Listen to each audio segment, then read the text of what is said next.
Alors, pour créer une hiérarchie, on va déjà identifier les différents niveaux de la hiérarchie. Rappelons qu'une hiérarchie dans Power BI, c'est un peu comme une hiérarchie dans le monde naturel. Par exemple, au niveau géographique, on peut créer une hiérarchie entre les nouveaux continents, les nouveaux pays, les nouveaux villes, ainsi de suite. Au niveau des dates, on peut également créer une hiérarchie entre les nouveaux années, les nouveaux trimestres, les nouveaux mois, ainsi de suite.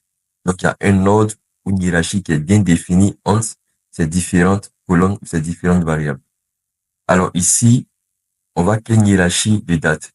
Pour cela, on va identifier les différents niveaux de la hiérarchie. Alors, le premier niveau, c'est le niveau année.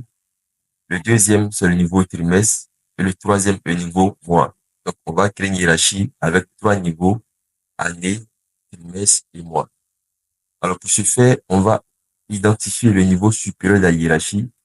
Ici, c'est année. Donc, on va aller sur l'année, faire un clic droit, créer une hiérarchie. Power BI a créé une hiérarchie qu'il a appelée année hiérarchie. Alors, si je développe la hiérarchie, à l'intérieur, je vois une seule colonne qui est la colonne année. Je vais renommer la hiérarchie. On fait un double clic. Je vais l'appeler hiérarchie des dates. Voilà. L'étape suivante, c'est d'aller au niveau qui vient juste après année. Ici, c'est trimestre. Donc, on va sur trimestre, un clic droit. Maintenant, ajouter à la hiérarchie et on choisit hiérarchie des dates. Voilà. On voit que la colonne trimestre est positionnée en dessous de année dans la hiérarchie des dates. On continue avec mois. Donc, clic droit sur mois. Ajouter la hiérarchie des dates. Voilà maintenant une hiérarchie des dates avec trois niveaux, année, trimestre et mois. Alors, ce qu'on va faire maintenant, en créant la hiérarchie, on remarque qu'il y a des doublons qui se créent au niveau de la vue ou du volet donné. Par exemple, il y a année dans la hiérarchie, et année en dehors de la hiérarchie. Pareil pour trimestre dans la hiérarchie et trimestre en dehors de la hiérarchie. Ce qu'on va faire, on va masquer tous les champs qui sont en dehors de la hiérarchie pour utiliser uniquement ceux qui sont dans la hiérarchie. Moi, je vais masquer année, trimestre, en cliquant simplement sur l'œil qui est à côté de chaque champ et mois. Voilà. Si je vais dans la vue rapport,